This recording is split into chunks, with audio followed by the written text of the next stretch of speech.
5, 4, 3, 2, 1.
Gotta make sure I unmute the mic, huh, everybody? Mr. Lodak, how are you doing, the world's greatest moderator? Man, my mic's spiking out bad. Can you all hear me? David Alphonsadi Art, good to see you. Jeff was just making some shorts out of our show last week. Great job. It was a pleasure having you on, Jeff. And next time I'm down in Dahlonega, I'm going to give you a call, brother. Mike's good. Thank you, Mr. Lodak. Heath Doty Adventures. Good to see my New Yorker friends in here, along with my masshole friends and my Canadian friends and my West Coast friends. All my friends. Northern Found, good to see you. Aaron, gold is where you find it. Doing well, I hope, and careless. Hope you're well. No movie tonight for you two. It's Tuesday night, Hangout Live night. Just messing with you. I appreciate you all coming in. AU Diver 79, Greg, good to see you, buddy. Damon, West Coast Gold Prospecting, how you doing, brother of another mother? As always, Mr. Lodak, great to see you.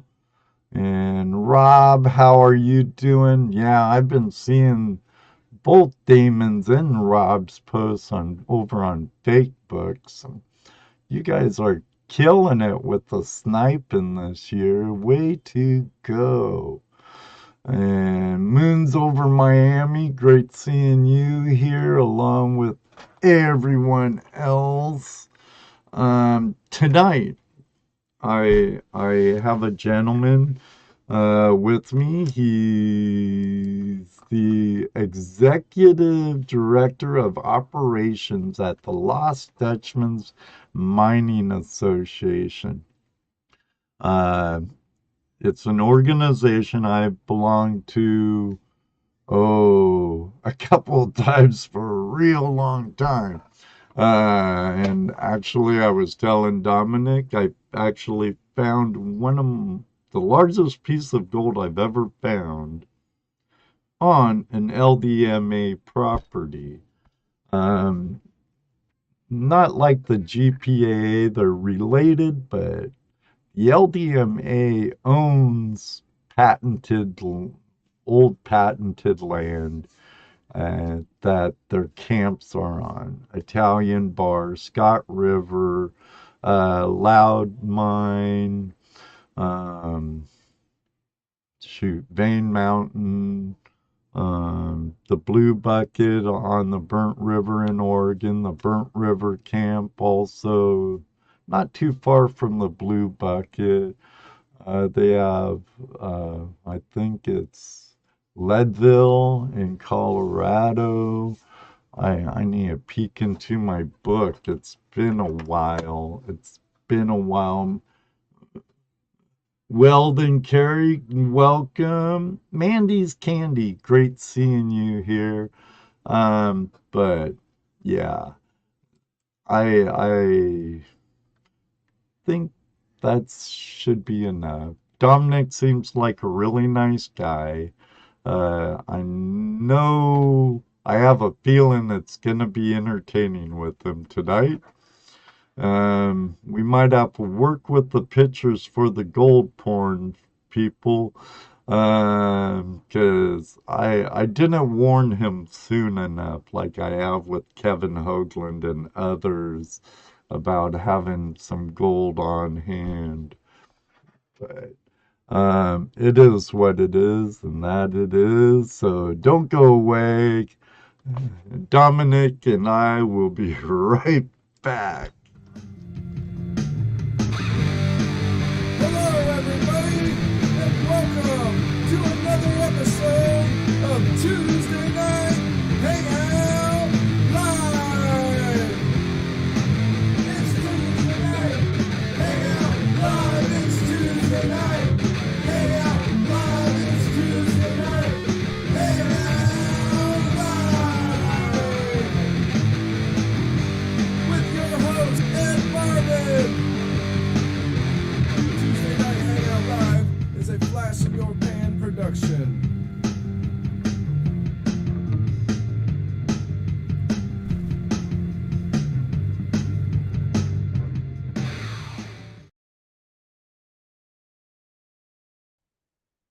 I'm unmuted. Make sure Dominic's unmuted. Welcome to Tuesday Night Hangout Live, Dominic.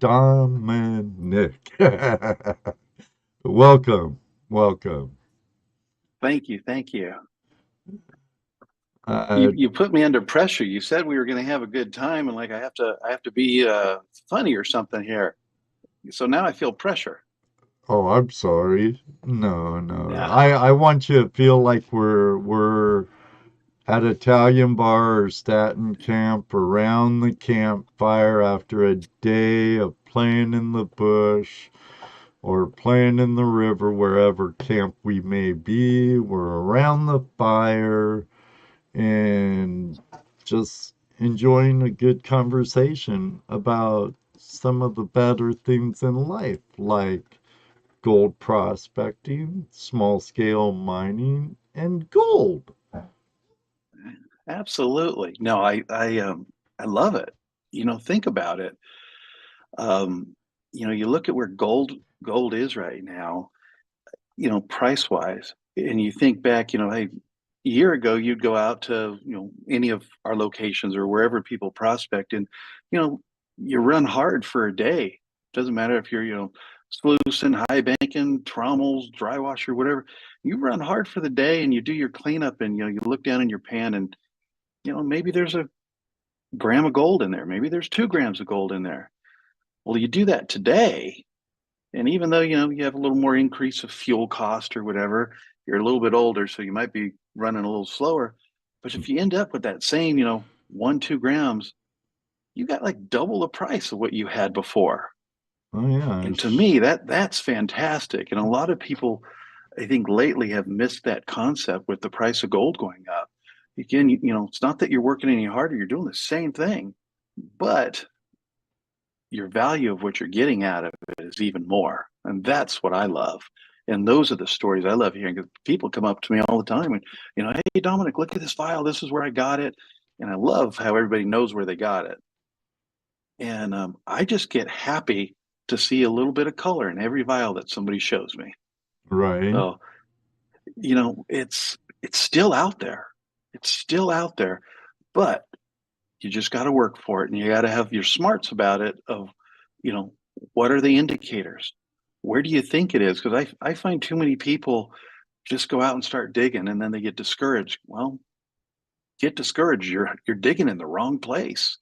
And Yeah, I think, and you know, when we do, when Lost Dutchman hosts its events and we take people out and we show them kind of where we're digging, even though we prep and pull a lot of the material ahead of time, we start.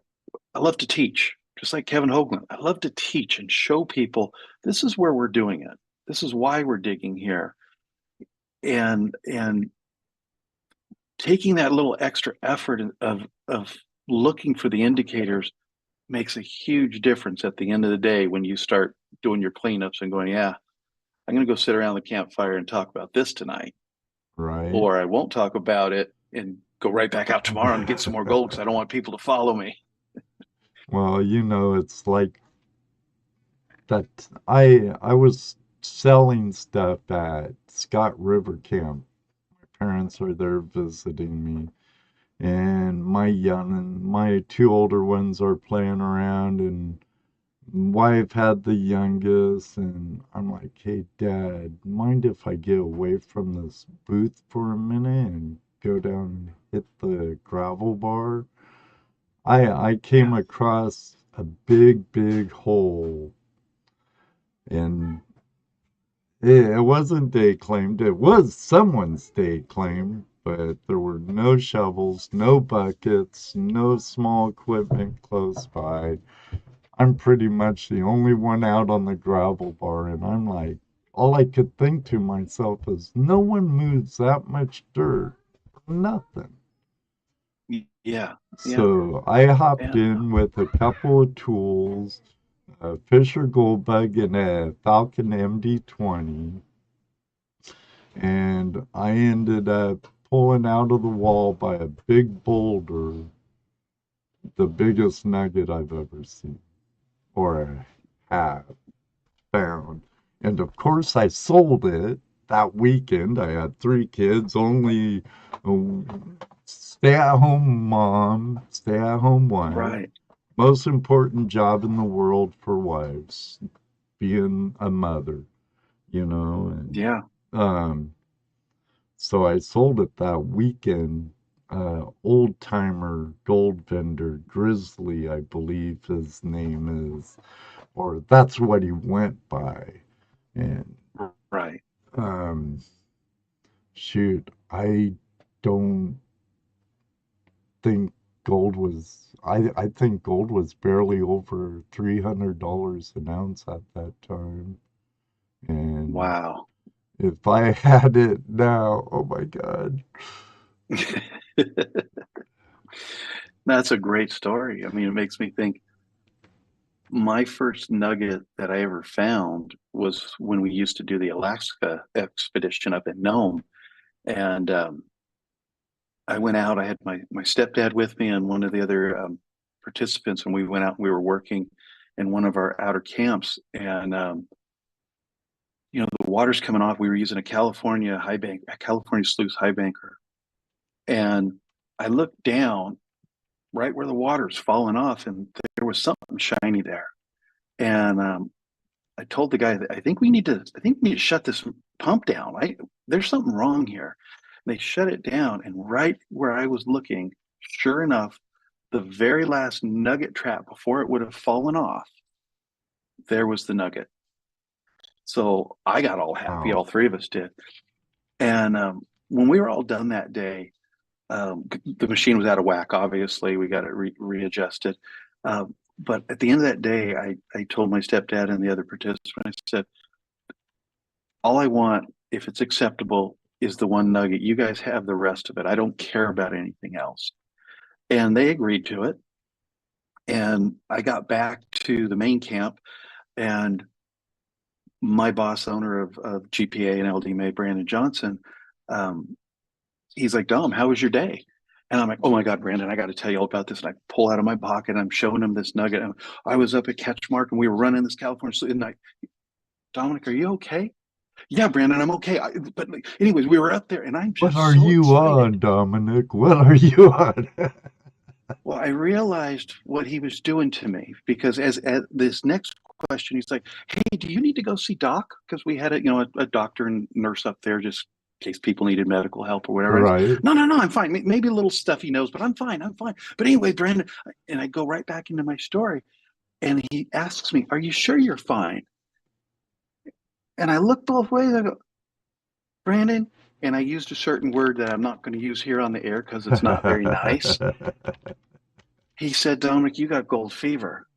And I said, I was just excited about the nugget that I found. He said, be excited. And he looked at it, and the nugget is kind of like a wave, like an S. So Brandon nicknamed it the Super Nugget. That's my first nugget. I actually Nice. do still have it. I will tell you it's worth $1 million to $2 million. Oh, of If you course. had to buy it, it would probably, today's price, you could probably get it for maybe $150, $200. But to me, it's $1 million nugget, and it is the Super Nugget. And yes, I had gold fever, and it was great. So love hearing the stories where people find their gold. It's just like you said in the opening. There's nothing like sitting around a campfire, end of the day. I call it tailings. Some of it could be true, some of it may not be, but it's just people hanging out together, sharing what they did that day, and it's beautiful. It's beautiful. Tons and tons of awesome people in the gold community, but there can be some fishtails. There sure are. There sure are. Well, I Um, always think it's funny when some camps, I've had people come up to me a lot of times when I'm at camps and there's an event, I'm doing the event, but I try to escape with, one or two people because I'm always prospecting, what are we going to do the next time? mhm. So we'll go out, and I keep those people close to me. And this one guy didn't see my buggy leave. Well, we walked to where we were going. Well, later that night, somebody came up and he said, I saw where you guys were digging. And I said, did you follow us? He said, no, but I followed your shoe print down the road until it disappeared. And then I looked for indicators and I thought Dominic would go this way. And sure enough, he was probably about 50 feet from where we were actually testing. And it blew me away that people were that, I don't want to say concerned, but let's say concerned about finding the next spot like I was to share with people. So Well, it's always funny hopefully the they people that didn't we meet. claim jump you on your day claim. No. For me, it's different. I'm just out there. I'm in and out. I look to see if there's that are going to be actually doing the digging with the backhoe. And I'll say, I would hit this spot, separate the two spots. One grade's a little bit higher than the other, but at least we have plenty of material. And that's pretty much what we do. So it's different than just the prospecting for ourselves. Okay. I I I always fondly use the name like No Tell'em Creek is like where I find my better stuff, and I like that. Well, I'm and usually I over there, up yonder. yeah, That's where we found it. over yeah. Here I'm gonna. Everybody, how's the stream out there, Mr. Lodak? I see some yellows and oranges on my encoder in places. I hope it's not buffering everybody. The joys of live streaming, Dominic. But That's all right.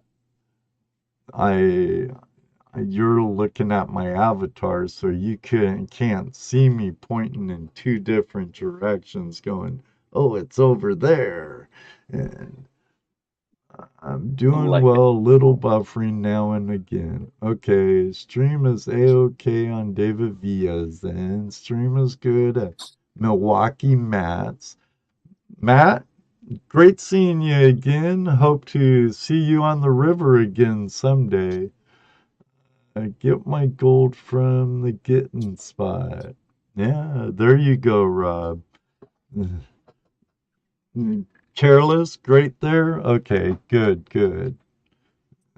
Okay, my colors are back good over here. I shut down something I had on my other monitor, so I won't be able to highlight comments or nothing. So, um, I gotta cut the resources where they will hurt my live stream least, I guess I want to right. say. Um, So could you start off by telling us about your background and how you got involved with the LDMA? Well, how did I get involved? That's crazy. I was from California. So schooling here, fourth grade, you go up to Sacramento, you learn how to pan. It was so exciting. Then you forget about it. And my grandparents actually had a dairy ranch along the coast of California. And my grandfather asked me one week and he said, "What'd you do?" So I told him we went to do panning in Sacramento. And he said, that's nothing. So he said, "Come with me." Never have seen this from my grandfather before. Takes me to his old shop, and he moves some things, and all of a sudden there were some gold pans. I really didn't know what they really were because I just panned once, and I just thought, okay, something for the dairy. He said, Mm-hmm. "Come with me," and we get in the Jeep, and he has a shovel, and he had 1,000 acres. So we drove into a canyon where there was a water source and stuff, and he said, "Let's dig and show me how you were panning up there." So I tried to show him, but I really didn't know what I was doing. All of a sudden, Grandpa just starts panning and he says, "Is this the stuff you're looking for?" My grandfather knew he had gold in his property the whole time, never touched it. Everything was Wow. about cows, pigs, and sheep. So that gets kind of forgotten. And then you flash to 14 years ago. I sent a resume into a company that I wasn't really familiar with, Gold Prospectors Association of America. They were just kind of looking for, an office manager kind of person, that could do some marketing, that could, do trade shows, things like that. And I just threw a resume out, didn't think much about it, and got a call from one of the ladies there saying that, Mr. Johnson wanted to meet you. Okay. And I walked into what was the GPA office. And there was a big picture on the wall of this man. And I said, I know that guy. Is he here? The buzzard. The buzzard. And they're like, no, he's not here right now. I said, okay. Well, then 10 minutes later, I'm in the conference room and Brandon comes in and he said, I hear you said you knew my grandfather. I said, oh, is that the guy in the picture? And he said, yeah. And I said, yeah, I used to be part owner in a restaurant with my younger brother down in Fallbrook. And he used to come in every once in a while, but there was like two other guys with him all the time. And he had some truck that said Gold Prospectors with their logo on it. And he said, explain the other guys. So what we realized is I described Tom and Perry, the Buzzard sons. I told Brandon more things, and he said, you really did meet the Buzzard. And I said, I did. Is he here? No, he passed away like 10 years earlier. So it was interesting that I did meet the Buzzard, but I didn't know, and I wasn't really a prospector back then. Right. So 14 years ago, I started with the company, and I think it was about 2 years after that, I sent Brandon an email. I talked to him every day, but I sent him an email going, if you need help with the Lost Dutchman, just let me know. I'd like to be on that side of the fence and help more. And his reply was, be careful what you ask for. Well, Right. it's been about 12 years, and I'm running the Lost Dutchman Mining Association, and I have a lot of influence on the GPA as well. But I've been running the Lost Dutchman, and I've been having fun ever since, because I get the opportunity to meet a lot of people all over the country. I get to share people's gold with them all over the country, how they find it, teaching them how to find it, the stories, like you said. So I've been around for a little while, and I'm having a lot of fun doing it. A lot of stress, but a lot of fun. I would have loved to I meet the buzzard. I did meet Tom at a gold show. I believe it was in Washington, and my youngest was on a harness, okay. and I'm kind of keeping my youngest Ian under control in the harness, and Tom's like, I like that. Well, we before pandemic, we did the gold shows all over the country, and it's just another opportunity to connect with members, non-members, people that were members, and it was just a blast. But my schedule started getting busier and busier because, some years we had 10 to 15 gold shows, but yet we also had like 20 different events going on at the different camps, and I wasn't home on a lot of those weekends. So, Hmm. you know, it was a sad thing the day that Brandon came to me and said, I'm yanking you from the gold show circuit. You need to focus on the LDMA fully. That was personal. I was upset, but it took me about a year to realize it was actually the best thing, because I could focus more on the LDMA and the events and building things in the direction we wanted to go. And it meant I was home a little more often as well. So I miss the gold shows. They haven't had any since pandemic, but Right. I miss it.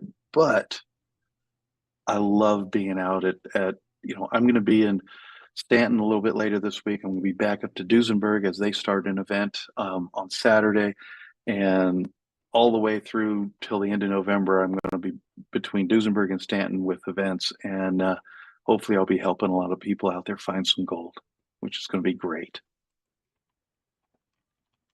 it's always great when people find gold and the excitement they get, especially if they're fresh. I mean, or even a greenhorn, or even seasoned like yourself or Kevin or someone. Yeah, I used to work a lot of the gold shows in Ohio. Uh, yeah, I'd be in the panning booth, me and my two prospecting buddies, and we also did Cub Scouts and Boy Scouts church groups, and always had a good time doing it. I got a kick out of the parents, especially the yeah. dads. I've seen dads push away their kid.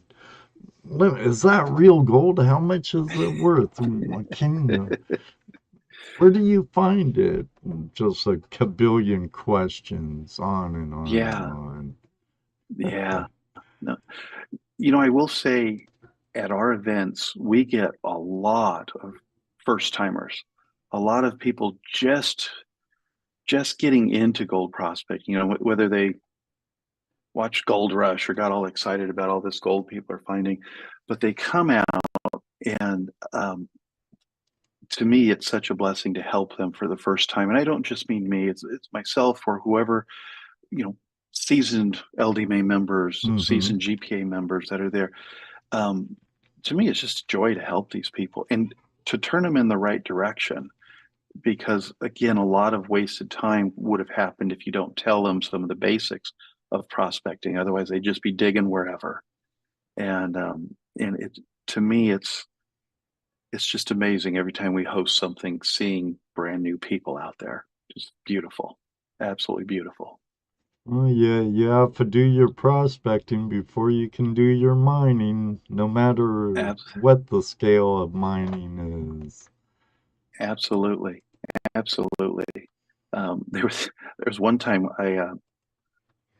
we threw a whole bunch of overburden off to the right side, and somebody came out and said they're hiding the gold over there, and we said no, that's just overburden.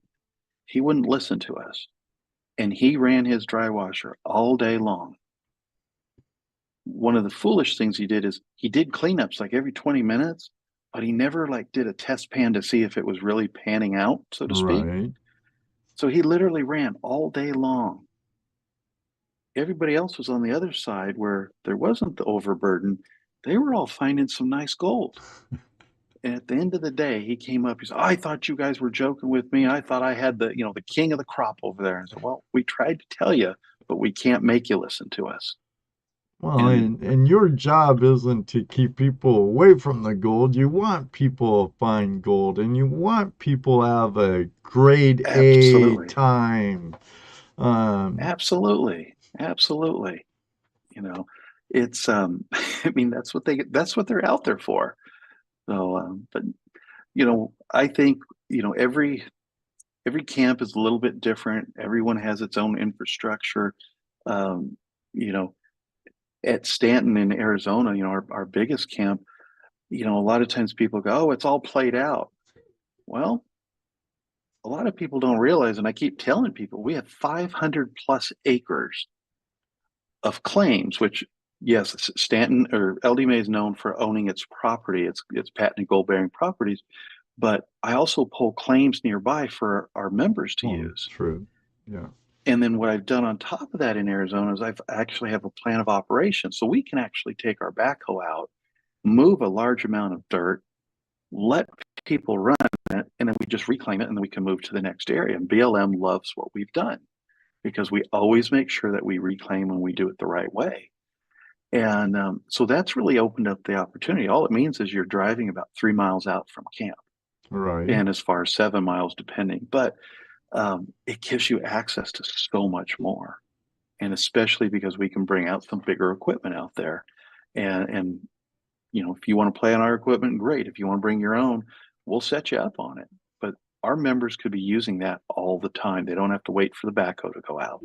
There's always stuff prepped and ready to go. So a good thing about the Stanton property. But we have that same mentality, like Blue Bucket and Burnt River, we stockpile a lot of material for people to use. and a lot of it is about access. I like to personally go dig my own material because I have more of a thrill over that. But if you can't, if they got a stockpile of material, go for it. Have some fun, get your gold. It's still has value. Still got to find it. Still got to pan it out. Uh, So David Villa, he's from the Big Valley of California. What okay. happened to Pine Log Dom? Pine log. Okay, that's a couple miles downstream from the Italian bar property. That's where we used to do um, kind of a 3-week event there after the Alaska. Well, Okay. and it was mostly based around dredging. So when dredging was halted in California, there, it just finished that whole motherlode expedition trip that we had. So the property still down there, so the structures are still there. I was physically on it probably about 3 years ago. You can see the bears tried to take down one of the buildings. It's still down there. The claims, they're not ours because we were utilizing other people's, but it is claimed up. People do go down there. They can sluice whatever. But for our purpose, we were dredging down there. So when dredging stopped in California, pine log stopped. But great question. And you do need to be in shape to walk down that hill. I will say that. There you go, David. I I've never been on any of the LDMA claims or properties in the motherlode like Italian Bar and or down at Duesenberg. That's out of Ridgecrest, isn't it? Or Correct. I'll tell you, Duesenberg, for years people always thought, oh, it's just desert, it's ugly. Um, you know, I want to say people weren't finding that much gold. What it took me about 3 or 4 trips there to all of a sudden somebody came up and said, Dominic, you look different today. And I said, I'm just at peace for some reason. It took me 3 or 4 trips to just stop looking at the surface and the desert and the rock and just dryness or whatever. And I started appreciating, more about the desert because I started to slow down and start prospecting. Duesenberg has opened up a lot of areas. Um, on the back end of our property, we're digging towards the ancient riverbed. We've brought up so much material. We haven't even hit bedrock, but the gold is good.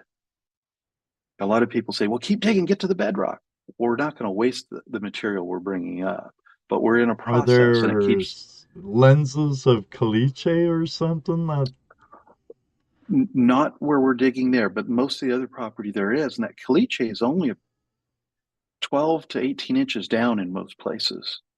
And that's a whole nother can of worms where we tell people it's not worth your hard effort to punch through it. If the okay? backhoe punches through, there's a reason. But for you and I just out there dry washing, we just want to get to that caliche, and then we either want a whisk broom or a shop vac, and we want to suck the last of the dirt, which most of the gold's going to be in that because it can't get through that caliche level layer. Right. And in this one area, there were 2 members that they worked all season long, about 4.5 months. And when they were done, and it was just 2 older people just doing a few hours a day, um, at the end of that, they had pulled just under 4 ounces of gold. And there were, a lot of fines, heavy concentrated black sand.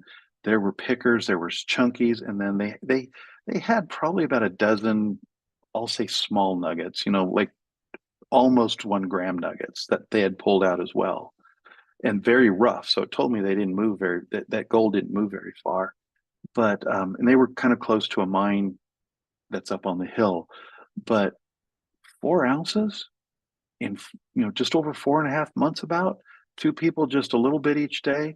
Um, I think that's pretty good. They enjoyed it. But most people out there, I'll say, when they're digging on their own, they're usually getting about 1/3 of a gram a yard, and it's chunky, and they're happy with that. And, just like the ancient riverbed we've dug, we have another drift mine that we've dug down by that we're pulling material, and we're opening up more areas for members to go do their own digging. So Duesenberg, if you can deal with a primitive camp, you know, there's no hookups. We do have water available. It's for purchase because we have to tanker it in. We do have a shower there. We have the old clubhouse. Um, if you can go out and play in the dirt like that consistently, and I do mean consistently, you're going to find gold every single day if you're in one of these areas that we literally have opened up for you. I So am great, such a great place. greenhorn. I am a ultra, ultra, ultra greenhorn to desert prospecting. But I do watch a couple of desert prospectors like Jeff Williams Hmm. and Chris. Chris Undertaking is his channel name or his media name. And I Okay. believe he worked a lot out at Duesenberg and stuff, did quite a bit out there. He was stationed 29 Palms, but Okay. now he's in Australia, the lucky bugger. But yeah, I'm ultra green. I'm a dredger. I got into prospecting in Washington State, and up there, Yeah. we have tons of water, so it was high banking and dredging.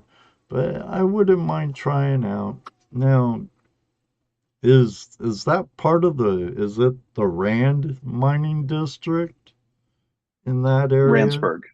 Randsburg. So, Okay. and Randsburg was actually, if you go way back in history, Randsburg started kind of like Las Vegas. Unfortunately, Las Vegas kept growing faster and faster, so then Randsburg just kind of fizzled out into it's just a mining town.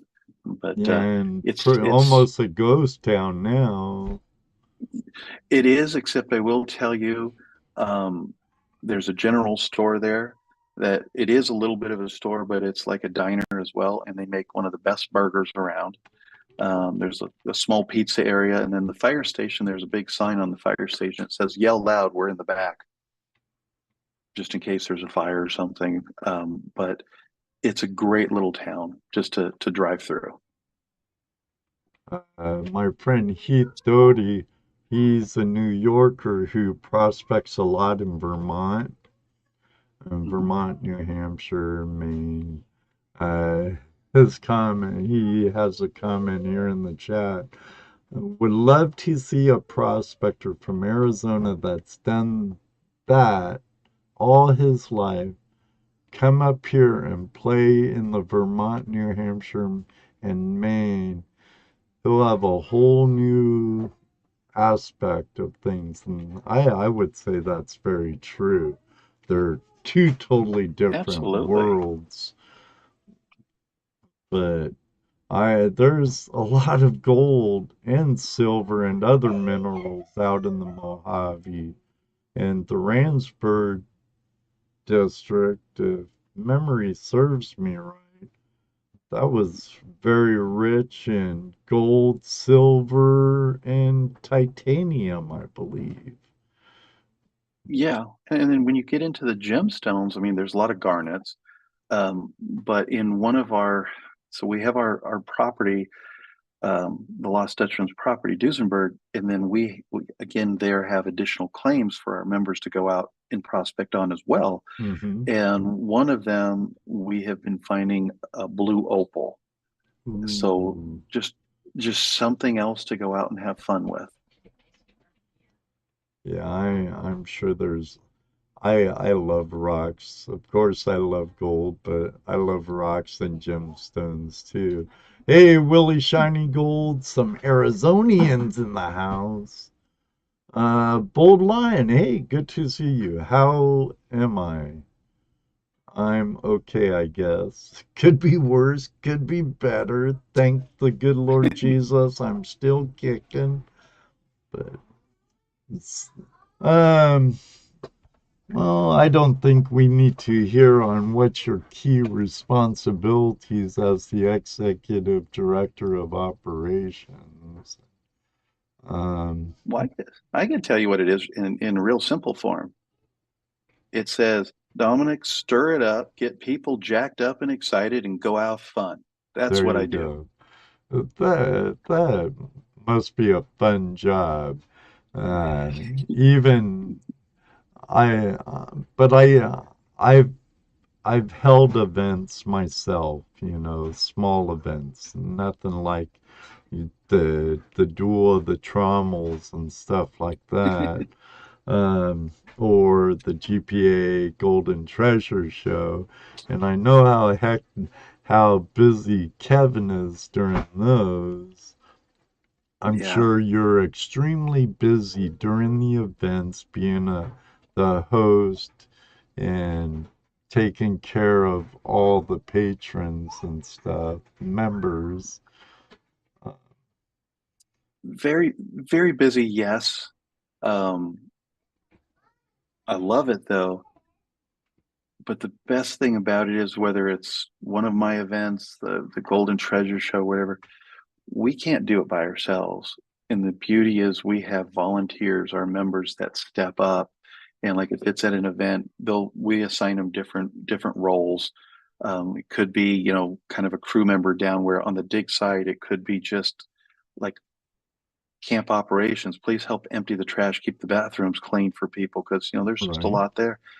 The beauty is the caretakers and I can't do it all, but we have an amazing group of people at every camp that will step up and want to help. And what I love is you have seasoned people that have done it many times that sit there going, I'm going to help the young whippersnapper coming in because I'm not going to be here all the time.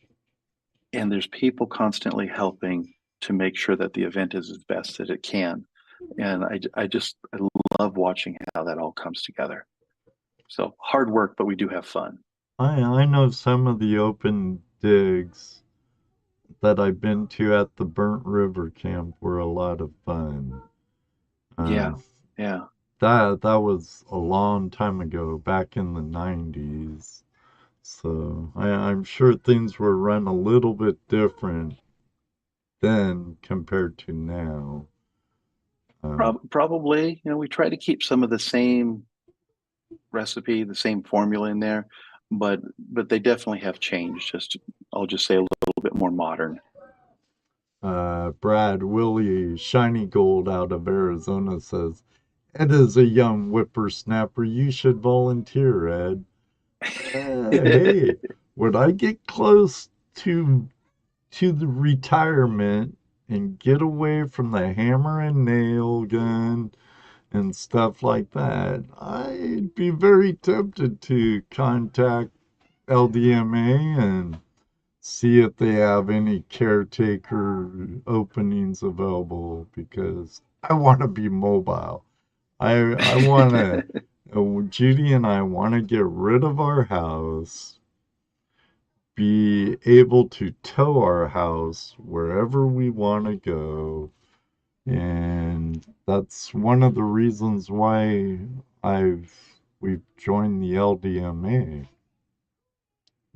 Not just the lifetime membership and to GPAA and additional properties and leases and or I mean claims, you know, we we want to be able to go down to the Carolinas during the winter or head out west to Blue Bucket or Burnt River or Duesenberg.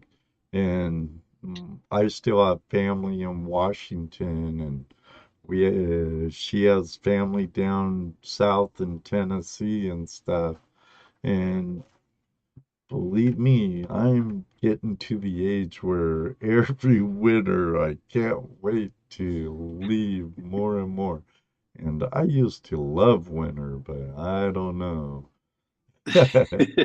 So Willie, never know. One day you might pull up to a LDMA camp, and there I am. Sam Truckley, how are you and James doing? Good to see you. That's what we do. Tow the house, Sam says. Yeah, I'm game for that. I've had this dream of being nomadic. Oh, shoot. Over 35 years. I've always, I always had wanderlust and wanderlust, and I've traveled a lot of the United States, and Beautiful. there's still so much more to see and do and re-see and redo. Uh, Absolutely. um, Absolutely. someone said something to me about, oh, Europeans are so more well traveled than Americans. And then another person kind of commented back, you don't understand. America's so huge, in Europe, you could be in 5 different countries in 5 different days, in a span of the Absolutely. week you go through 7 countries, where the Yeah. United States is so mass, even though each of our state has their own, they could be different countries, but we have so much to see here and travel and do here. We don't really need to go abroad. Right. Right. I think the only place I want to go to abroad to is Australia and, of course, Tasmania, since that's part of Oz. And I have some Yeah. open invitations there. And I'd love to do some dredging in New Zealand. A friend of mine, Jeff Smith, Smith's Gold from the Motherlode country. Great to see you, Jeff. Hope your fishing season was good. And Two Toes, Gary, if you're lurking, love you, brothers. Um, I I was out on his claim. What was that? 3 years ago, Jeff? It's on No Tell 'em River in the Motherlode, and um, I was took an oath to never disclose location or show certain things in photographs.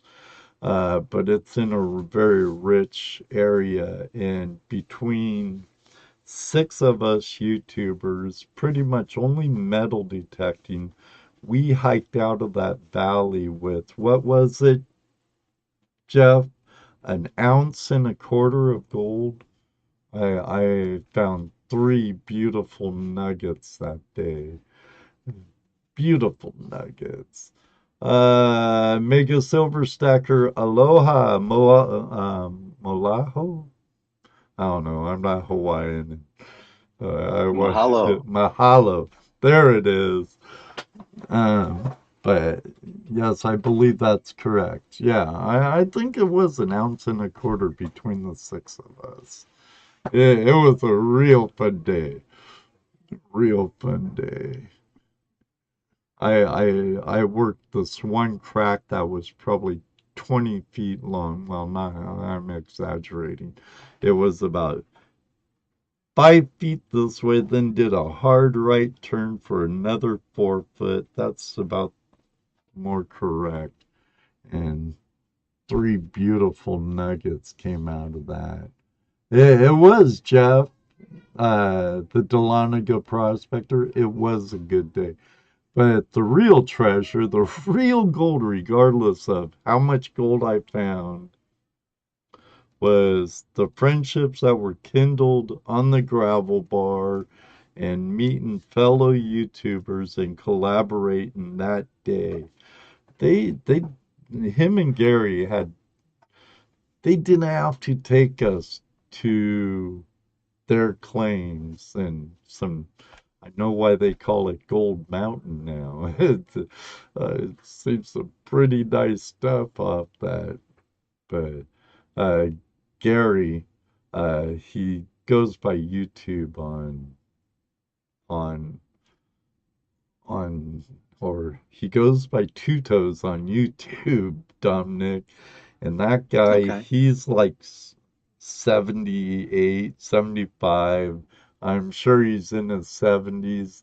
And they call him Two Toes for a reason. I know it because he traverses the mountains like a mountain goat. Wow. We were hiking down, and he goes, "Go ahead, guys. Go ahead down to the river. This looks interesting to me."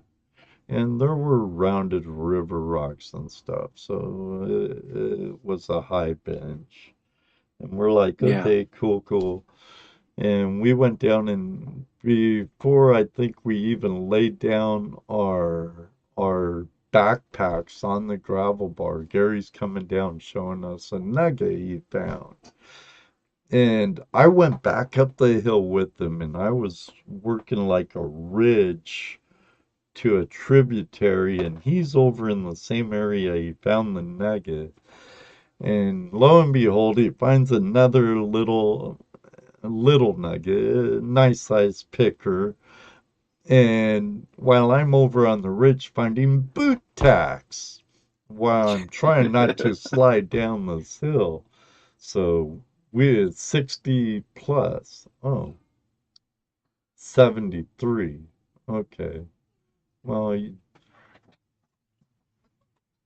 okay. Well, he's still 10 years my senior, Jeff.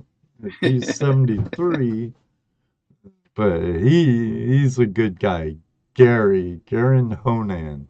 Um, you might have heard of the man being in the gold community. Do you watch much YouTube or pay attention to YouTube gold people? I don't have as much time as I would like. So I do apologize. It's more people sharing, a video with me to go, hey, can you click on this, take a look at it? Oh, But normally subscriptions of videos and things coming in, it I'm challenged for time, uh, at least at different parts of the year. that's totally understandable. He's a wealth of information. He's been prospecting for years. He makes some excellent crevice tools and stuff. Uh, but uh, you might want to when you have some slack time. I'm sure you never do, but December. when you do, check out Two Toes and Smith's Gold on YouTube. Okay. They're partners. They're on each other's channel quite a bit. Okay. But Great. uh, they Excellent. they they show it all, the rough and tough. But Gary, Jeff, to this day, thank you very much for taking us up to Gold Mountain. That day will go be a memory I have for a very, very, very long time. Um, can you share with me and the audience the history of the Lost Dutchman's Mining Association and its Sure. mission in the world of gold prospecting? Well, I'll go back a little more than 55 years ago. George Buzzard Massey, he actually started with a group of his friends, the Gold Prospectors Association of America. And when that company was formed, it was about claims and leases back east where there's not as much public land, but everything is a claim. And it gave people a place to go, and they were trying to educate on how to find gold. Well, you have about 7 years later in 1976, they started the Lost Dutchman Mining Association. And the difference, like you said earlier, is Lost Dutchman owns its property, its main properties and campgrounds. Mm-hmm. And they are, you know, patented, gold patented properties. So they started buying property. And of course, the old timers, they were usually great dredging properties.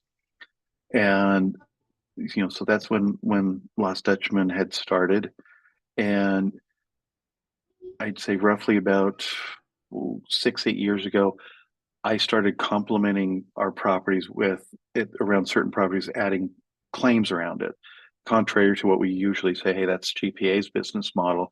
Well, I was getting exclusive claims for our LDMA members. And the only time that non-LDMA members are allowed on them is if we're doing an event and we're hosting something on that property.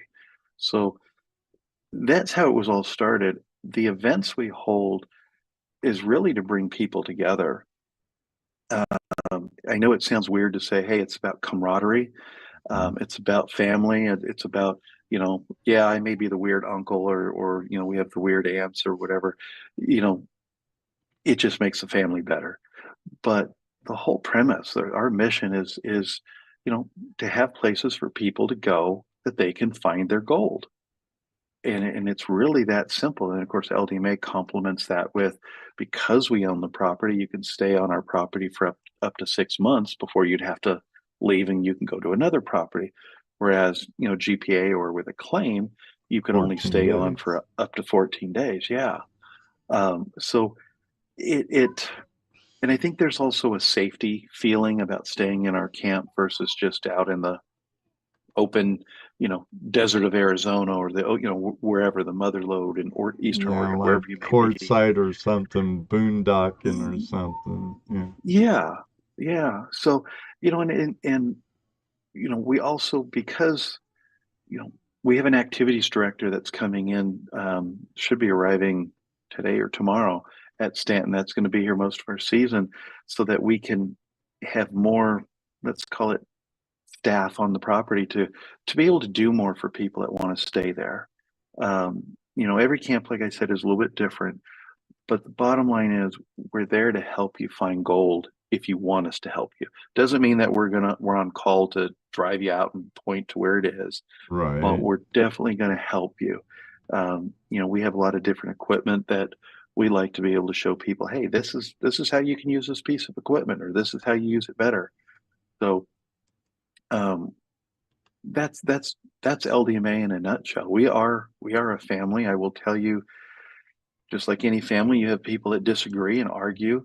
But I will tell you, if there's a serious problem or something happens, I'm amazed at how fast people come together, kind of in old times, and unite together and for the better. Um, Right. you know, it's like I said, I didn't know about the Lost Dutchman Mining Association when I started working for GPAA. I mean, I learned about it 2 days into it, but being, here I am running it, and I just what a pleasure. I mean, I use that. I work hard. If you look at me, if I pulled a picture of the day that I started, I had beautiful light brown hair.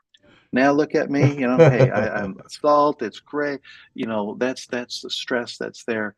But I I I take it that I want people to have a good time. Sometimes they don't like my answer, but I want them to have a good time. I want them to find gold. Like you said earlier, it's in our best interest that they find gold. We don't want them to come out and not find gold. As long as you're ready to work for it, it's there waiting for you. And there's a lot of it out there waiting for people. So, There it is. There's the some comments in the room about LDMA. Rob Weigold, he's out of San Diego. He goes, LDMA always seemed like a better deal than the GPAA when it comes to lifetime memberships. Rob, it is because you don't only get the patented properties of the Lost Dutchman's Mining Association and their claims associated with that organization. You also get a lifetime membership to the GPAA with the claims available in the guide and the leases for those east of the Mississippi and stuff. And I think it is. And Nugget Brain Wayne Peterson is in the house. How you doing? He says, I've been a member since 1983. Anybody else? Not quite 1983, maybe 93. but both LDMA and GPA. And let me jump in for just a second. Sure. And hi Wayne, long time Wayne. But one of the things that LDMA has done in the last about 2 years is it was always known for being a lifetime membership. And as we kind of came into the new world, some people don't understand that lifetime. I'm going to say prestige. I'm going to use that word, or that ambassador of being a lifetime member. So what we did was we created an annual, which you can buy LDMA for, and still get the same camping rates and things that our LDMA members do. And we also even made it easier for people to do just a monthly plan. If they just want to do monthly, and whenever they stop paying, they're done. Whereas the lifetime, you pay a certain amount and then you're good to go after that. Right. We've given every flavor out there. And what usually happens is people may dabble with the annual or that let me just pay monthly. And a lot of those people come back and go, can I just upgrade to the lifetime? Because they see value. They love the people in there. Just like Wayne that's here, 1983. I don't know all of Wayne's past, but I know, he's very tied into chapters at one point, and he was doing chapter rendezvous based out of Stanton, because Wayne is about teaching people, and that's what I love about a lot of our, ambassadors inside LDMA is they want to teach people. So there's, I think that the Gold Prospector Association of America is a great place. It's a great place to get started. If you can, LDMA I think is even better and gives you more opportunity. And we have younger and younger people coming into it now, whereas it used to just be more of an older person's, arena. But we have all ages coming in and loving it. So I thank did you for have that. a question about shows. Um, do you know if the GPAA is going to be doing any shows this year? I I do know that. I can tell you officially, not in 2024. And in meetings that we've just had recently, there's nothing scheduled for 2025. I'm not going to say that something can't happen, um, but I'm going to step back because a lot of people get disappointed when they hear we're not having shows. Um, You when might. pandemic, yeah, when pandemic happened, and I hate dwelling on that term and that time frame, but when it happened, it made it very difficult for us to go in to get the size facility that we wanted. Right. Um, and then their prices obviously started skyrocketing. And then they said, well, refunds are no refunds on it.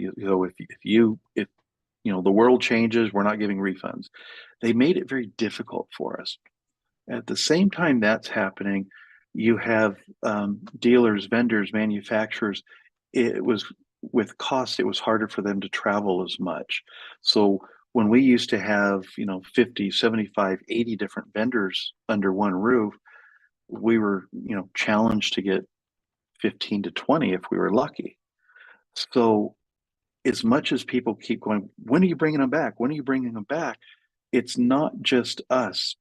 It's facilities, it's cost, it's logistics. I mean, I hate to tell you, in beautiful California, they made it harder for us to be able to tow our trailer, our 53-foot trailer around to gold shows, just because some of the laws that they changed in trucking. We actually at one point were looking to get a warehouse in Arizona or Vegas to stash everything so that we can use that as a main point. It just, again, financially, we're having to make these decisions to Right. go, if we do that, you know, will people come? Attendance started going down because it was harder for people to travel. But I can say there's a lot of smaller shows, like Quartzsite usually does one in, I believe it's in February. Um, well, the beauty there is a lot of the vendors and dealers, they're staying there because they're boondocking there or they're very close to there.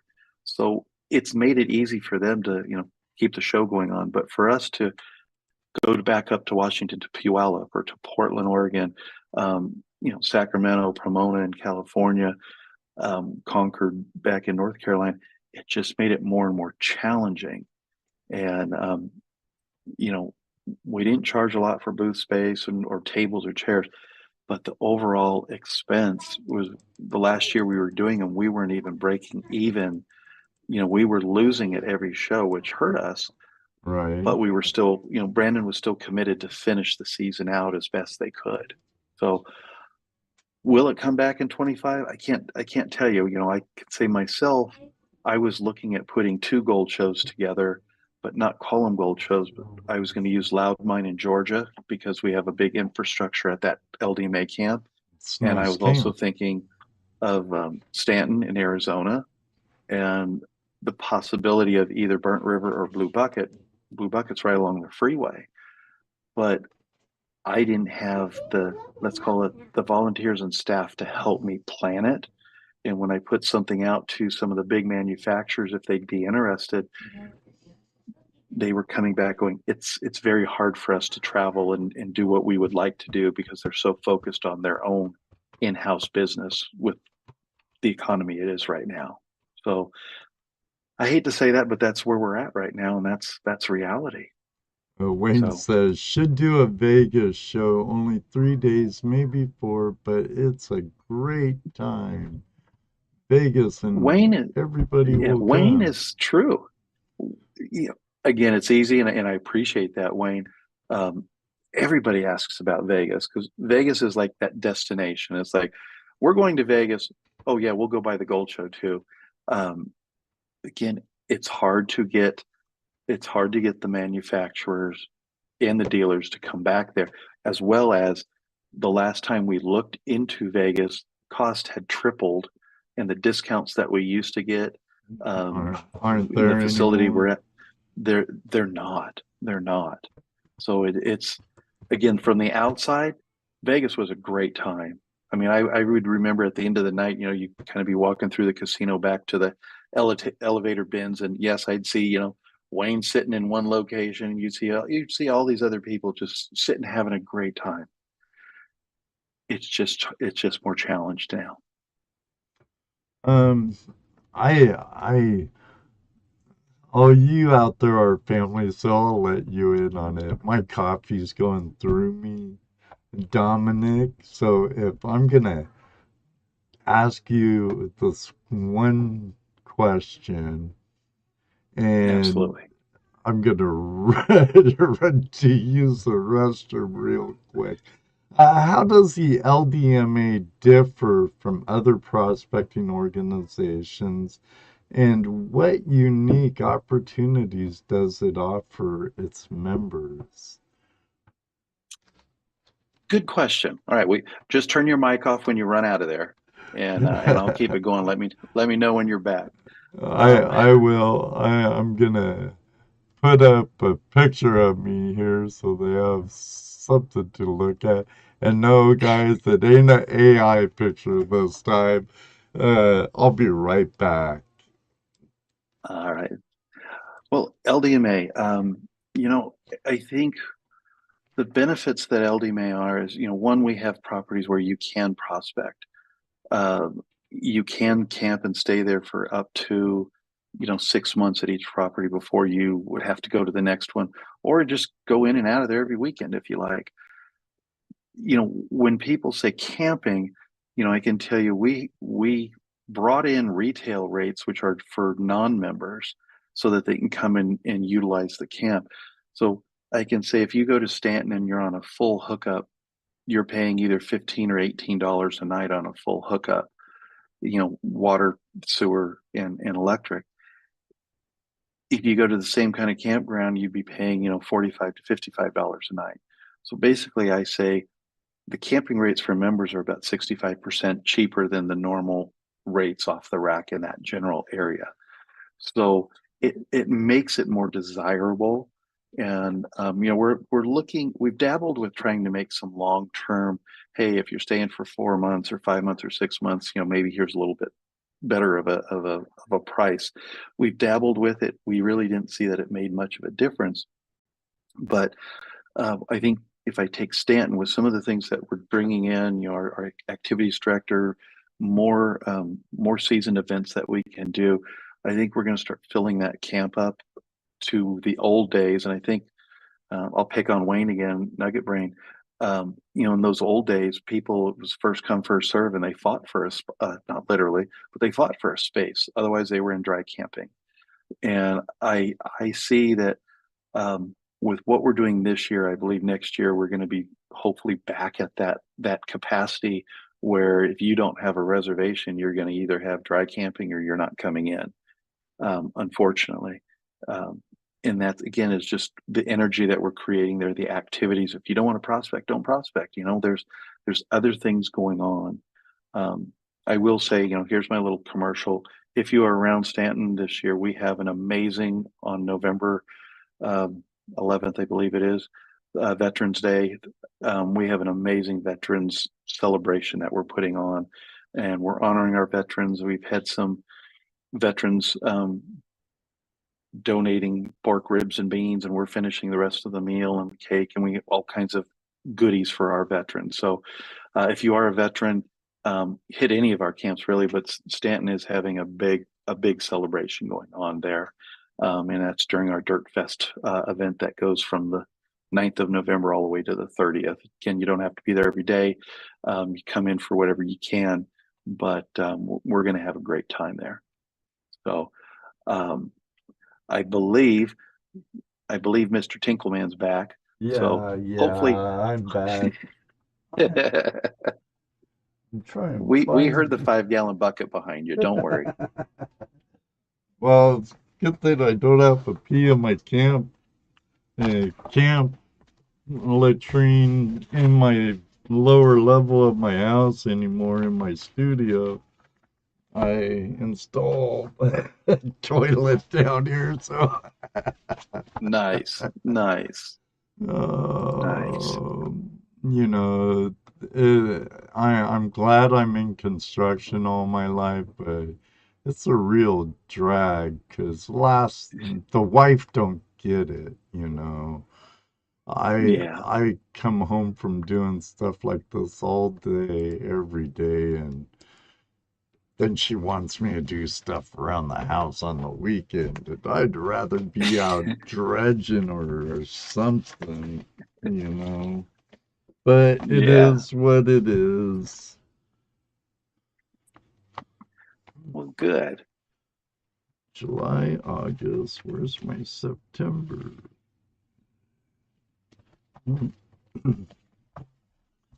All my magazines, that's right, guys.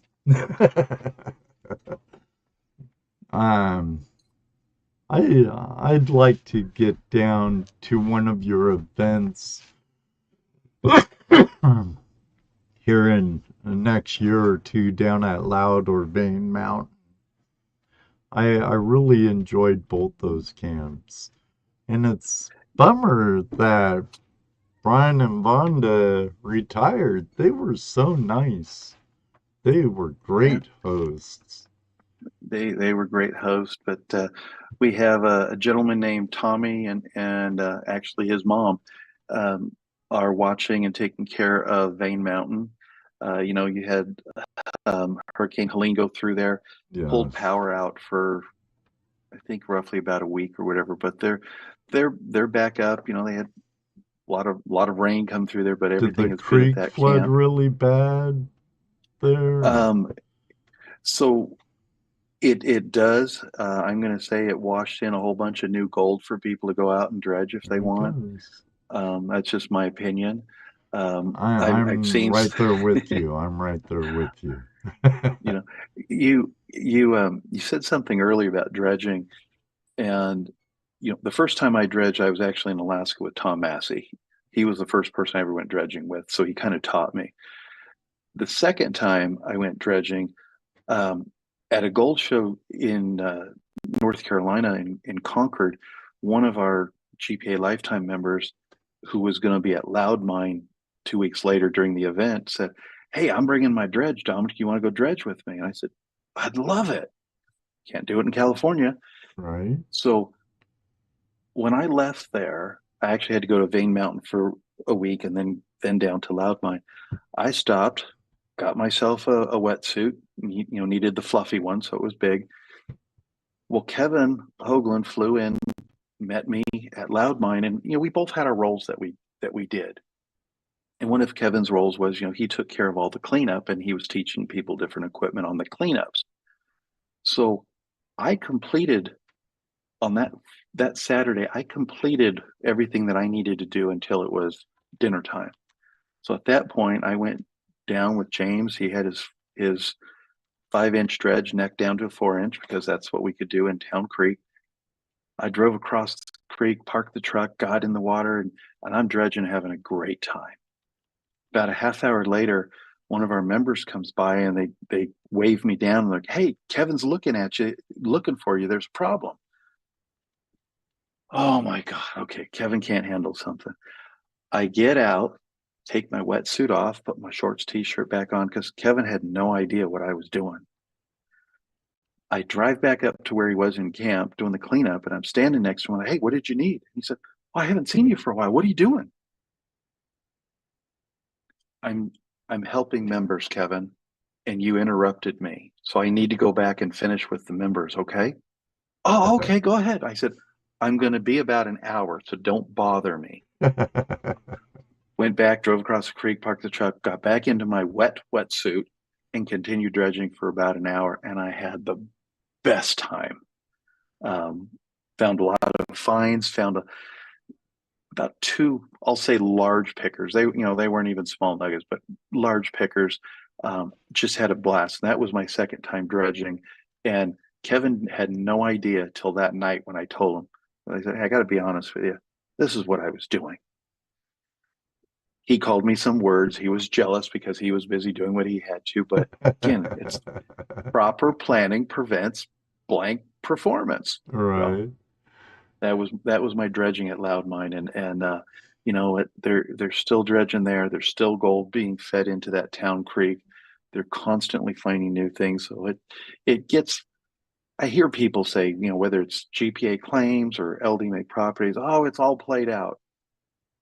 Yeah, maybe the easy stuff was, but there's a lot of stuff being replenished.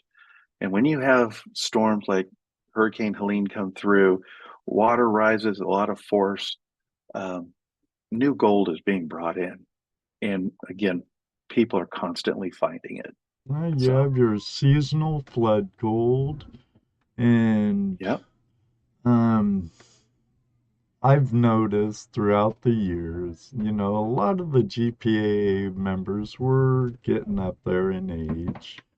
Some of them don't prospect as much as they should. Well, a lot don't.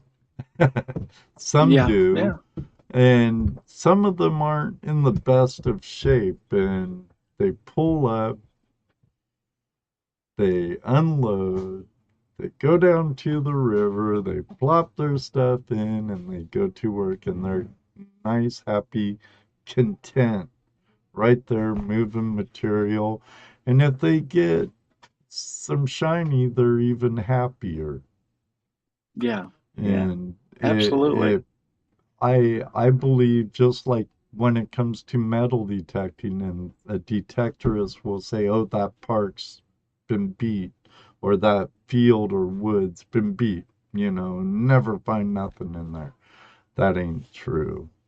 No, You'll find stuff. And I know even at the Swank West, there's still good gold to be found at the Swank West and the Swank East leases yeah, here in Ohio. absolutely. Never hunted Absolutely. out. You're right there, the Dahlonega prospector, and he says the Loud Mine's his home base. I like the Loud Mine. I really enjoyed it. And Croc, rest in peace, brother. You were a great host, and forgive me, buddy. I just found out today. So, Yeah, yeah. But I'll tell you, Gina and David are there, and David and Carolyn are assistants. Brian and his wife are kind of assistants there. Um, that camp is, to me, is clean. It's upkeep is taken care of, and they're enjoying sharing the camp and showing people how to find gold. And there you have more of a clay material, so you got to slow it down. And some people agree, some don't. But you know what? If you really want to catch gold, whatever matting you have is going to help. But I'm going to tell you, put some miner's moss in there to make sure. Again, some people will disagree, and that's okay. Watch me go in, whether I'm using gold hog mat or dream mat, I'm still going to have a section with some miner's moss, and I'm going to get gold, and I'm I going to make sure I get it. I like Miner's Moss, but I'm really a Dream Mat fanatic, you know. We've I've we've been we've working converted a lot of our machines to dream mat. I've Dave been has been working a with blessing. yeah, I've been working with Dave Peterson for a good 7 years now. Before they been conversing with them before he even started the mats, really.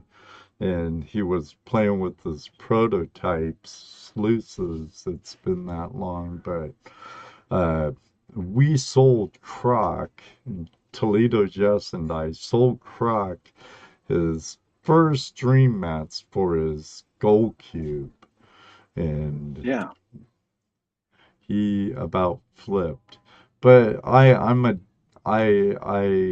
believe wholeheartedly in miner's moss and expanded metal.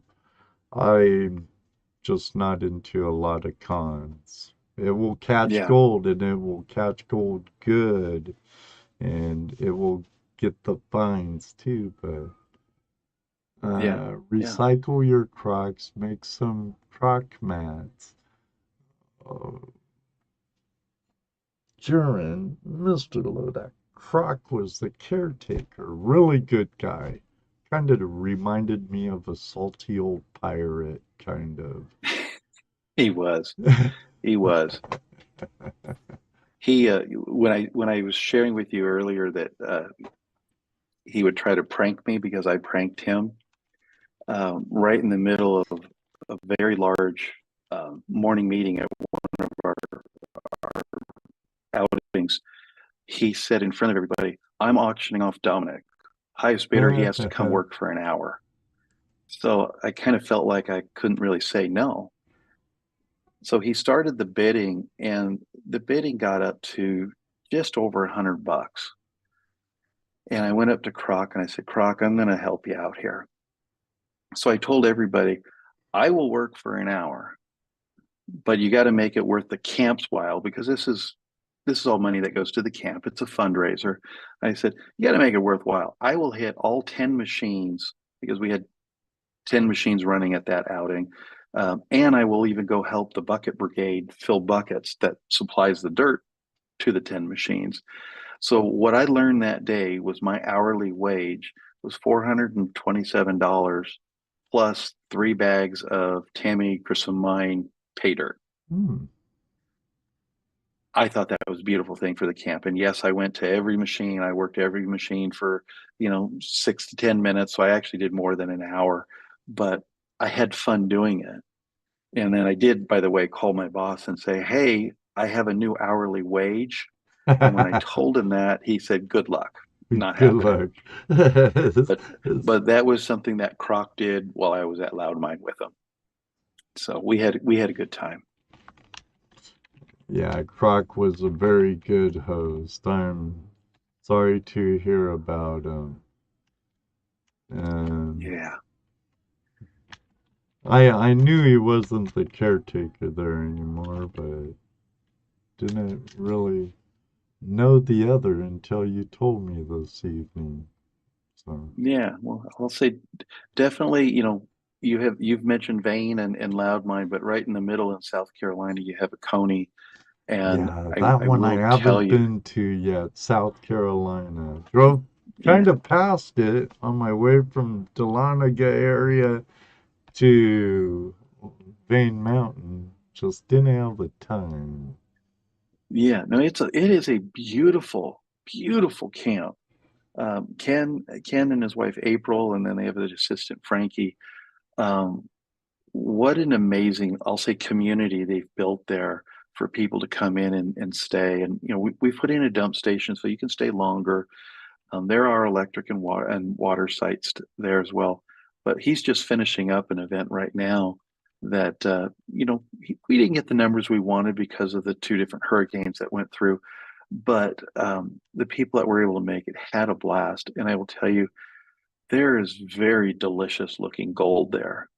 And we dig up a lot of material, but if you dig on your own, there's one orange clayish area that if you really break up that clay, you're going to be very, very happy with what ends up in your sluice and in your pan, because gold is just amazing. And on the metal detecting side, if you go up one of the hills, there's an old, we call it the old highway back in the stagecoach days, um, where there was a town on the other side of the mountain. We found a lot of relics up there, metal detecting. Um, Everything from old, like, spectacle glasses to chains to knives to irons. Oh, And then they wow. even found little, I was told this, that it was the air conditioning when the horses would be traveling, when they would rest, the people would lean up against a tree in the shade. That was the air conditioning. Well, if they had coins in their pocket, when they'd sit down and stand up, coins would fall out, and they would go around with metal detectors around the tree bases, and they would find the little caches of coins here and there. So interesting things that you find when you just start going out and enjoy your adventure at a camp. Mhm. So, Ohio Relic Hunter, Bill Marsh. Um, do they do well with gemstones in that area? uh, I would say not well. I mean, if you're at Vane Mountain, they find topaz all the time. And the weird thing is, when we say topaz, people always think about the piece of topaz that's in the jeweler that's already fired and finished and beautiful. Right. What I would say is stop at the caretaker. He'll show you a piece of the gemstone, but what I say is get it wet so you know what you're looking for. Because I watch people throw it away all the time. So, um, but they do find some. I don't really say cutting it and making it, having it cut into a stone or jewelry. I haven't really seen that piece yet, but it hasn't been shared with me. So I would always say ask your caretaker. They're the ones that are there, and they're the ones that get to see what people find all the time. There you But that was go. a good Does that question. answer your question, Bill? But in my experience with all the LDMA camps, from Burnt River to Scott River Bar to Loud Mine and Bane Mountain, they've always been very nice, very helpful, well worth the time visiting with, I must say. And Absolutely. Absolutely. I just say, if you haven't been, make plans to go in, whether it's a couple of days, a week, make plans to go. If you haven't been in a while, please come back. The camp is waiting for you. Some are going to look the same, some are going to have a different vibe to them as we've done different things. You know, you had said you had been at Burnt River yeah, several times. Well, we have a dump station there and showers and a restroom. Well, one of the things that we've added is we actually have, I don't know what the proper name is, but a poop trailer where if you don't want to deal with your little blue tote, or you don't want to connect your trailer or RV and drive to the dump station, we have a trailer that'll come and clean out your trailer. And it also goes down to Blue Bucket as well to clean out trailers there. So those are added things that we've added from probably the last time you were there. So I always trying to go ahead, actually, it go ahead. was pretty primitive, really, when I was there last. Remember, that was, the 90s. Um, Well, yeah, then a lot of this was probably built out afterwards. if I But remember right, there was pretty much the caretaker's house there, and everything was primitive, if I remember right. Yeah. So there's a small clubhouse with a kitchen and a TV in it, but one of the things that we added this past year is we actually have 5 hookup sites. So they're water and electric hookup sites, both 30 and 50 amp. Again, if not a sewer there, but we bring the trailer by and we can drain your Right. trailer real fast if need be. So that's actually been one of the things that have kept some long-term people there throughout the season, and they have almost been filled up the whole time. So if anybody is thinking about Burnt River, if you want an electric site, you need to call the camp right away, because the first come, first serve is true, but if somebody has a reservation, you just got ousted. Right. And So not too far away, there's the Blue Bucket right off of Highway 84 or I-84. Um, yeah, if I remember right, it's on the northeast side of the freeway, yeah, right along the Burnt River too. yes, It's way before the what's that? Dolkey, Oregon, Durkee, Durkee. Yeah, Durkee. yeah. I know it's more close heading towards Idaho from Durkee. I forget about where. I've never been to the Blue Bucket, but it looked like a nice camp from what I seen driving past it. What little I saw driving past it on 84, and the pictures I've seen of it. I believe when I was last in that area, they shut it down because of an unfortunate accident with the coyote hole, if I Yeah, it was, remember right. yeah, it was closed for a couple of years. There was a lot of coyote holding going on our property. On the property next to us, um, there was an area where people were able to find diamonds, and there was unfortunately a death over there. Again, not our property, not our member, but somebody did lose their life because they were in digging and digging where they really shouldn't have been. Right. So for us, we basically said we need to shut this down, and it took us a couple years to fix. People thought, why don't you just go up? They were telling Kevin, just get some dynamite and blow some of those things. What people don't realize is there's a 10-inch gas main going right through the center of our property that feeds from Ontario to Huntington to Baker City. Okay. We couldn't take a chance of blowing up on the hill and Right. damaging a pipe.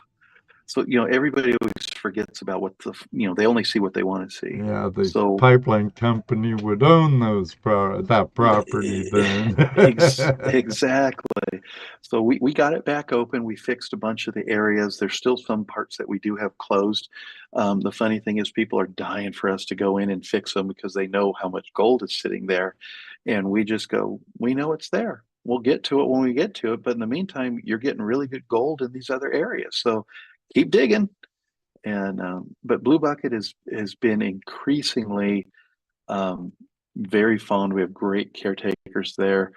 Tom and Susie have been there for a few years. Very personable, helping people. Did a couple of great events up there this past year, and it's interesting. We have people out of Texas, Alabama, Pennsylvania that already have their standing reservations for the following year because they don't want to miss out the fun that they've been having there. So those are the ones that are farther away. We have a lot of people coming from Washington, Oregon, or Northern Right. California and Idaho. But we actually are both Burnt River and Blue Bucket. We are in a process to be able to file a permit to where we can allow a dredge in the water on the Burnt River in certain areas. It's not that you can bring your dredge; it would have to be our dredge. Just the way that they're wording and making it right now. So Hmm. what I'm looking at is hopefully in 2025 for our season, we will open up a small amount of dredging in both camps, um, and we're just looking at it. Hey, if we make it happen the first year, The second year, third year, fourth year becomes even better. So we Right. just want to follow the rules and make sure we're doing what we're supposed to. Even way back when, Oregon's rules were quite different than Washington's with dredging and stuff. But yeah, gotta make sure you play their game right, or they could totally just put a damper on everything. Exactly. Exactly. So Even if every it's a patented property and the club owns it outright. there's still governing ways of waterways and so forth. So, but every camp has different unique features that we're working on to improve that I think people will like. And what I say is just come on out. You'll know when you get there. I can talk about them, but if you're not going to go, why? I'm not going to waste my time right now. Get to camp. You're going to be happy. Let the surprises like Christmas morning surprise you. Um, we've not just to talk about Stanton, but we did some prospecting on these exclusive claims we have. We found a nice little pocket of gold, and we haven't dissolved all of it, but Right, that special material that we're bringing back into camp, and we'll utilize it somehow. We'll use it for some kind of fundraising or something for the camp, right. but we know where we pulled it from. And we've done this in the summertime when nobody's really around. And, I'm not saying it's a pocket like, George Buzzer Massey, his pocket up outside of Italian Bar was 700 to 800 ounces of gold. We didn't Yeah, find that, that's pretty but much set them up for a long time. absolutely. So, I try to tell people it's still out there. We just got to find it. And I think the hardest thing for people is what they see today is not what was. Waterways have changed. Over time, water has gone from this, Burnt River used to be on the opposite side of the freeway at one time, but nobody remembers that because they weren't really around at that time. So just know that water diversity moves a lot of things. Gold has moved all over the place. You got to go back to old maps. You have to look for old indicators and, tributaries where they are now, maybe where they were then. Where was things boiling at the bottom of the hill? Um, have fun with it because we're finding places out there, and we will help teach people how to find these places. Oh, there's still a lot of gold everywhere. Absolutely. Everywhere. Still a lot. And like you said, uh, that's part of research, and research is a huge factor with any serious prospector, you know. Yeah. And Yeah. with treasure hunting, it's about 90% of the hunt is research. So Absolutely. Absolutely. now, if you find a high bench at, let's say, Burnt River or Blue Bucket, are you able?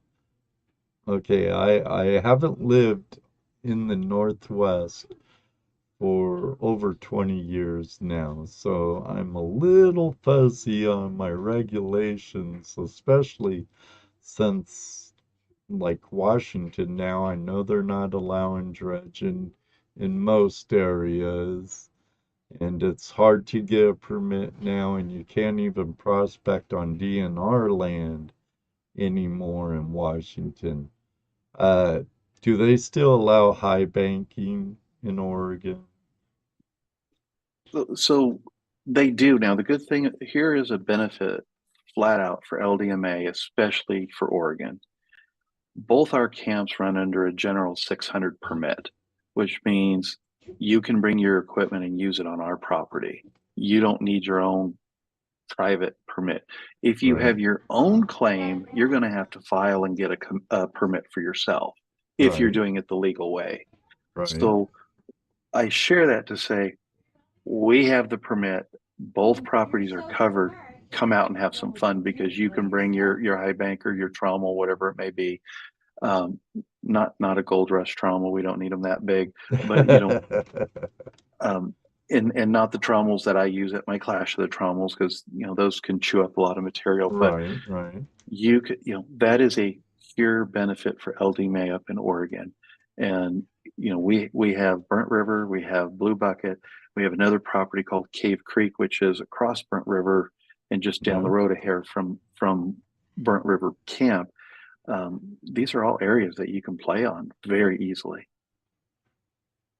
yeah. And is that part of the Blue Mountains still, or is the Blue Mountains up by Cornucopia? Um, I don't believe it's the Blue Mountains, no. no, I Could think be you're wrong, but right. I don't believe I so. don't think so. I think the Blue Mountains are more up by Concopia or however you pronounce it. But Right, right. but there's a lot of wealth of Gold Rush history in that area too. You have Sumter and you have Greenhorn and oh Yeah, yeah, Baker City alone, you know, the museum there has some beautiful gold.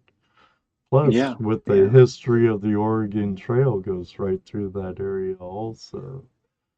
Uh, Absolutely. Absolutely. Beautiful country, beautiful gold, and tons of history. Tons of history. And Um, every once in a while, you'll get an air show. And what I mean by that is we were doing a common dig a couple of years ago, and you have the military doing dogfights out there. So, you know, it's just fun to watch.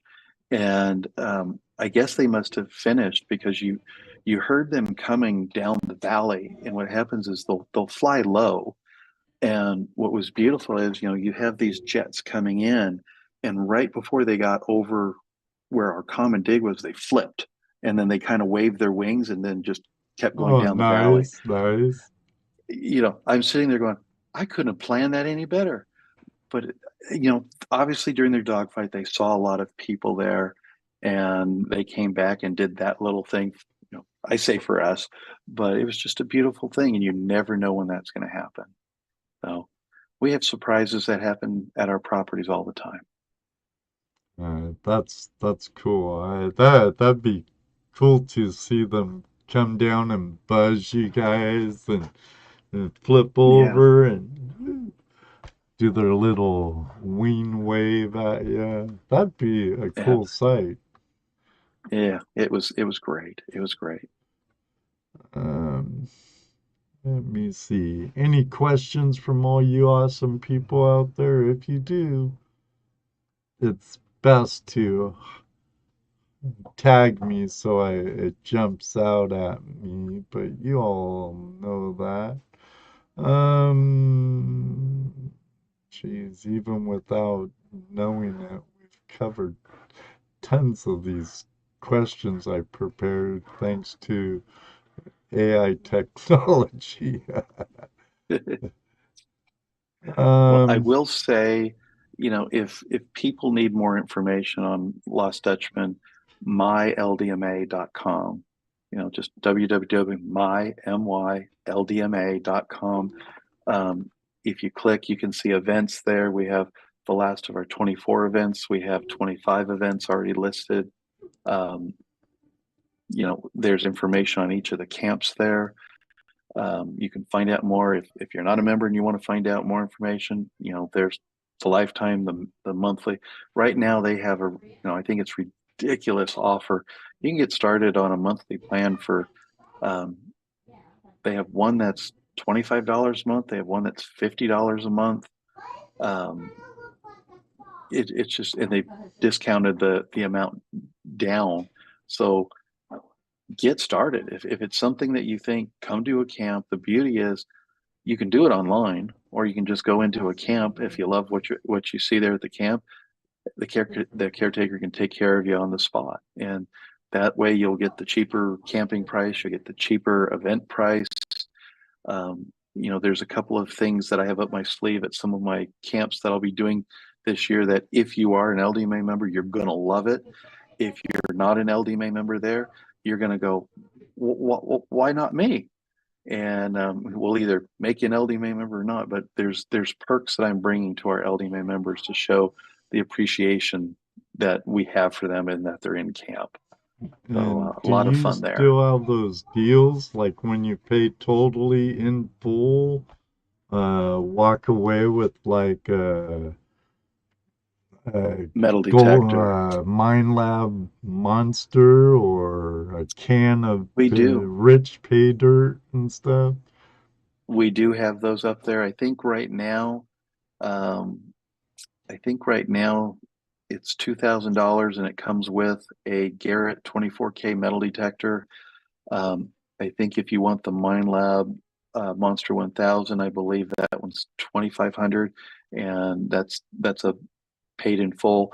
And sometimes people go, "Well, I can't really pay in full for it." Well, through the through the online shop, I think it's like Shop Pay or something. We can't do it. We don't do it for you. But if you make an arrangement through Shop Pay, you can actually pay monthly on it. But for us, it's considered a paid in full, Hmm. and you get to take advantage of that if you're interested in that equipment or that you know large pay dirt bag or whatever it may be. But I would say my LDMA, if you're thinking about it, the options are there. If you have questions, the phone number on there, it's 888 gold 717, or if you need a little help, it's 888-465-3717. Um, call Monday through Friday, 7 a.m. to 4 Pacific Standard Time. We'll have somebody there. Um, on the website, there's the little chat bots that'll help you answer some questions, and if not, call in, leave a message. One of the ladies will call you back, answer whatever questions you have. And the bottom line is, let's get you out to camp. Let's get you out there. Let's meet some people. What I say is, there's a lot of strangers out there, but if you get to camp, you're going to find friends. They're going to be new friends and old friends, because everybody just meets each other and has a good time. And get around that campfire, have some fun, share your stories. Yeah. Mr. Lodak, my main mod, uh, he's relaying me a question that I must have missed earlier. Um, or maybe we didn't catch it if you said it. Uh, Apparently, someone asked what detector you use. Which one do I use personally? Yeah. That's a very easy question. Um, the one thing that I do not do is metal detect. I actually use dowsing rods, and I use that for my prospecting. And I'll say this: I I've had a use metal rods detector in too. my good. Um, the reason I don't metal detect is I know it's an investment of time, and right now I don't really have the investment of time to become a real good detectorist. So I've put that off. I know I'm going to get to it, but the fun is I've had GPZ 7000s and Manicores and Garrett, every detector I've had in my hands. I have played with it, but I haven't gone hunting. So I wish I could tell you there was a detector I use, but the truth is I haven't devoted enough time Right. to it yet. I think even Wayne Nugget Brain was trying to get me a few years ago. Come on, just put a Garrett ATX in your hand. You I know, could picture Wayne doing that. I could picture Wayne doing. Now, yeah, you said you're a dowser. Have you dabbled yes. much with the pendulum? Um, I have a little bit. I've done it, where I'll have an old map and I'll actually use it to try to locate areas. Has it Okay. worked for me? It has. The rods seem to really work for me. To your face, I'll say it's voodoo. Who knows? Whatever. I laugh about it. I know, the rule of thumb that I say is if you took 5 people, 2 people, it's probably going to work most of the time. One person, it's going to work on and off, and 2 people, it's probably not going to work at all. I'd have Well, to agree with that. yeah, for me, it's worked, and I can tell you, I've been out in the desert by Barstow when I used to go with, my son and I used to go, and we'd go with a couple other groups of people.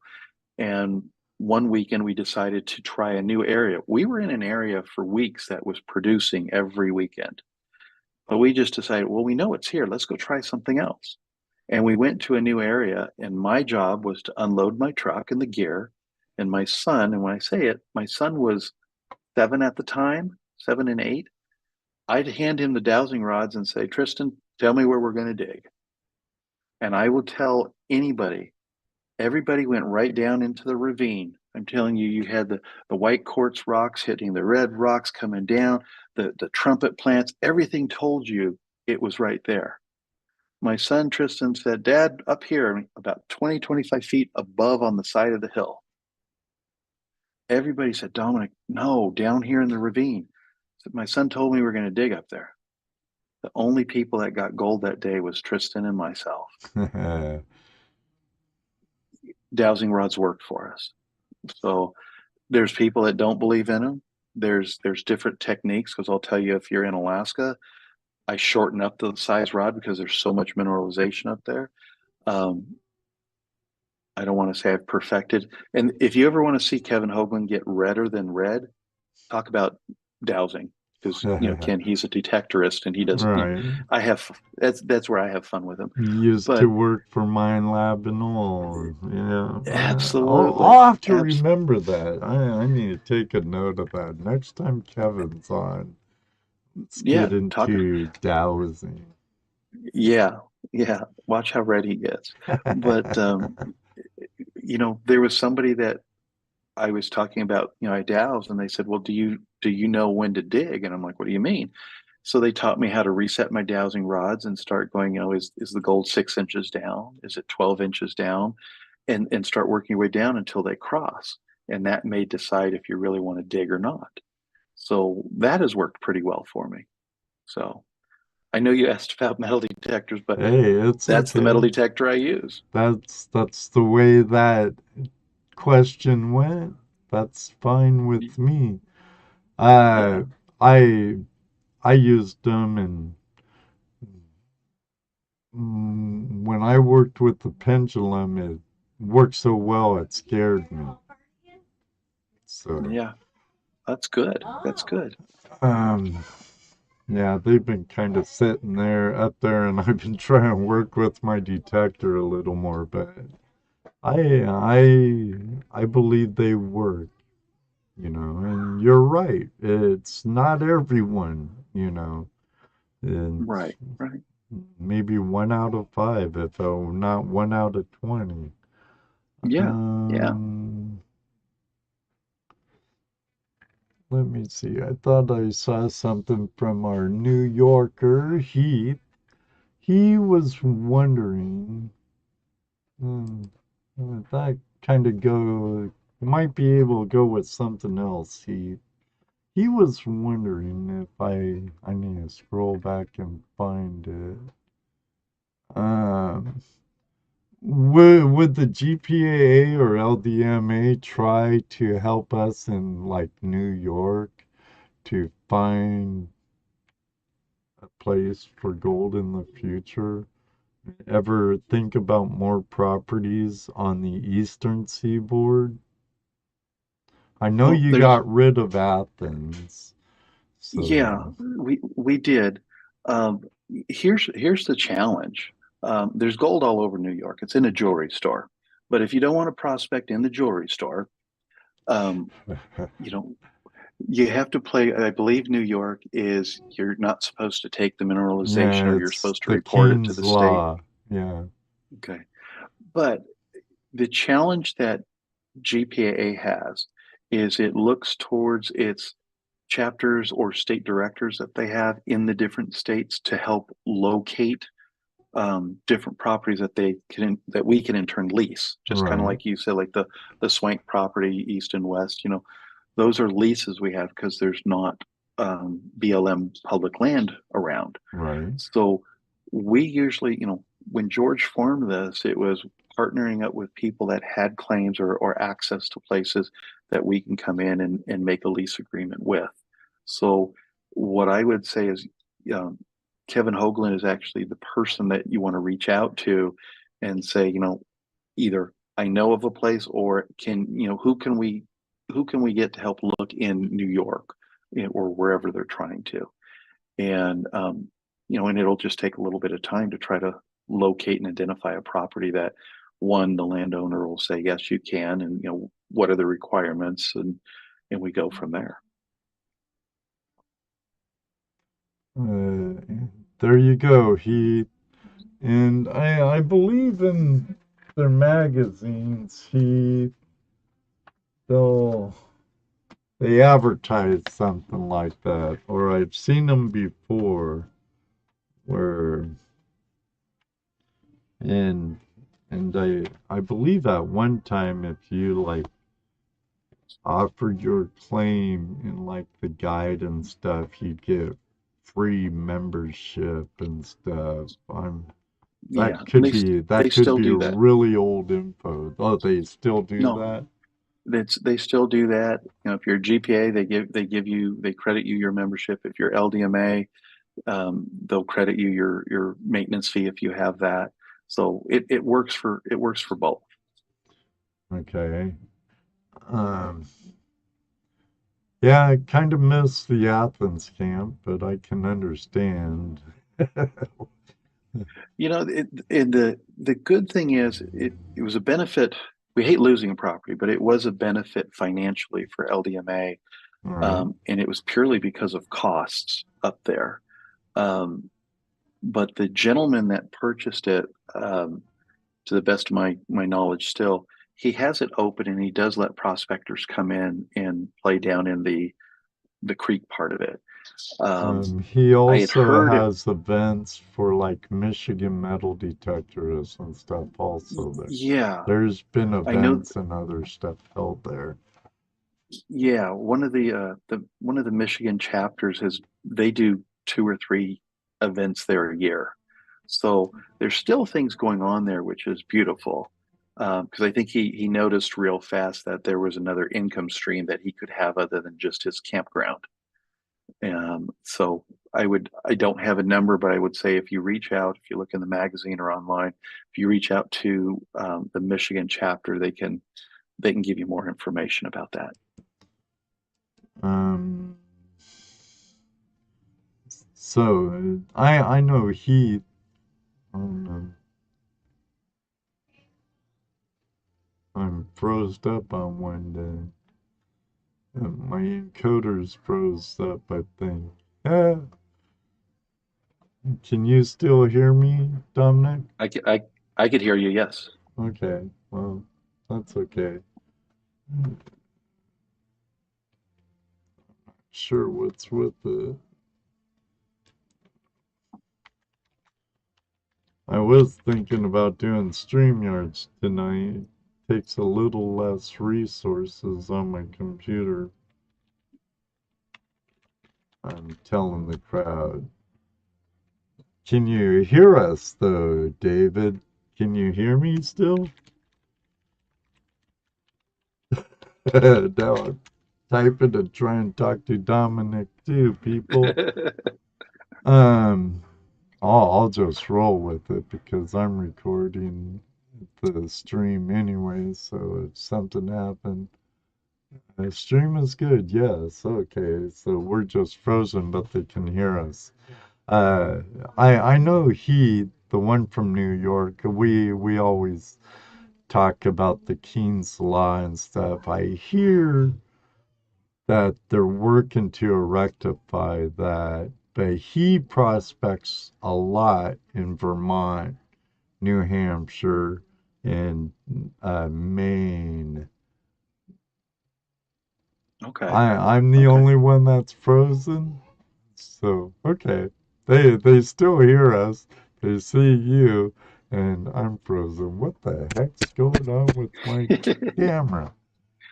Well, Maine has a lot of good glacier gold up there. Oh, I've seen a friend of mine, Brian Wilder, also a YouTuber, and works for Raw Television in Nome, Alaska, as a Hmm. cameraman after going up there for his season dredging.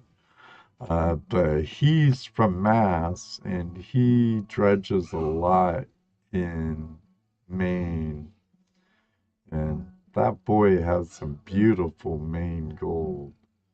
And Nice. I personally have done very well in Vermont for what little time I worked. Ed is so pros. I expect to hear, let it go, let it go. Iron Marvin version. Funny, Bill.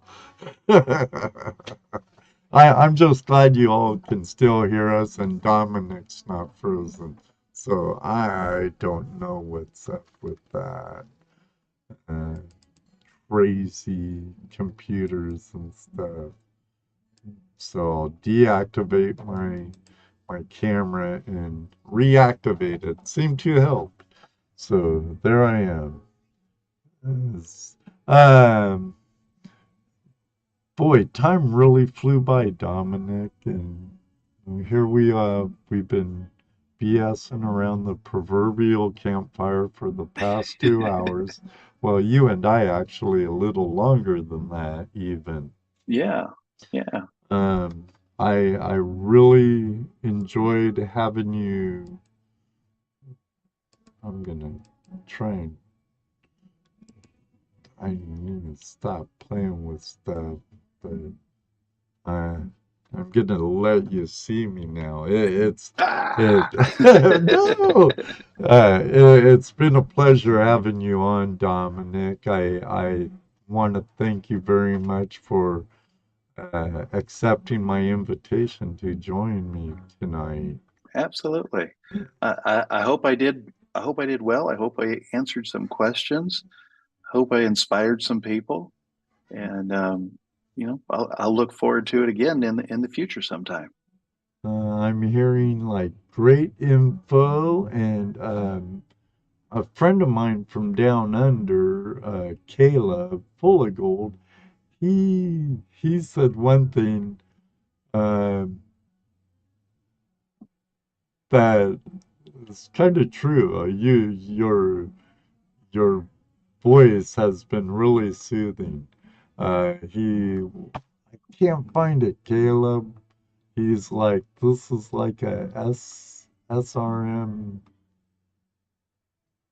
kind of videos, where they relax and your voice is so calm. There it is. This episode is a ASMR episode. He's so soft spoken. Well, here's the truth. You The don't want people to that get know him me know. mad. No, I don't have no problem there. I'm usually a lot more loud in camp, like I said, when there's a lot of people around. I'm in my house. I've had two huskies near me that I'm just trying to talk soft because I don't want to jack them up so that Right, you start right. hearing the howling. So, you know, my challenge is I got to be a little more mellow tonight. So just know you get the other Dominic when you're out in camp. Well, I look forward to meeting you at an LDMA camp or even a gold show or something someday, Dominic. Abs- Absolutely, absolutely. And again, 2 hours flew by for me. I hope you enjoyed yourself as well. I did.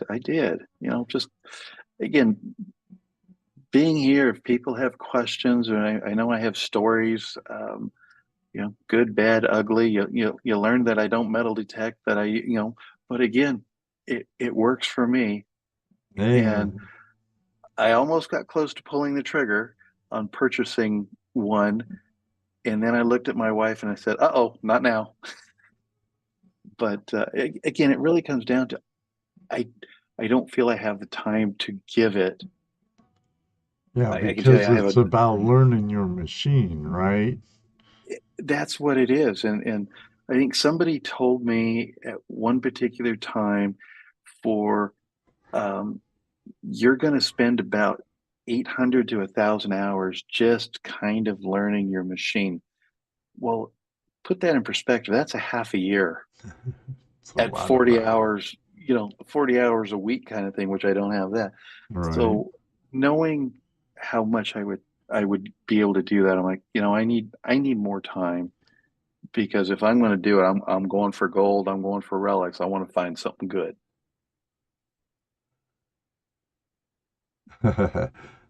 Caleb said he bought his GPX 6000 when his wife was on holidays. Probably a good thing you did that. Aren't they like Probably. $5,000 or something? Oh my God. Usually Oh. around 6, but we'll leave it at that. Yeah, excellent conversation, Dominic. Great stories. Chris with the K. Thank you. Thanks for joining us, everybody. Um, Shoot. Who am I gonna have next week join us? Gotta get to that spreadsheet. I'm gonna have Justin Trujillo. It's Spanish, so I know the J isn't silent, but Dig Daddy from Backyard Prospecting joining us. Should be a really good show. Dominic, again, thank you for your No, time. no, All thank of you. Thank you, you. thank you for spending the last 2 hours with Dominic and I. For this guy, it's after 10 o'clock, and I still have post production to do, so everybody at Spotify could hear the show. All of you, thank you very much for joining us tonight. May you always have a flash in your pan, and you know what I like to say, right? Maybe one day too. I hope to meet you on the river, and I'm sure Dominic's the same way. So we Absolutely. look forward to meeting you on the river. Until then, everybody, my famous last words is we're out of here. Thank you, Mr. Lodak. After party at goldprospectorspace.com. David Villa. Hasta luego, amigo. 5, 4, Joseph. 3, 2, Hobo 1. Rob. Jeff. Full of Gold. Brad. Chris. All of you. Rob. Good night. Keith.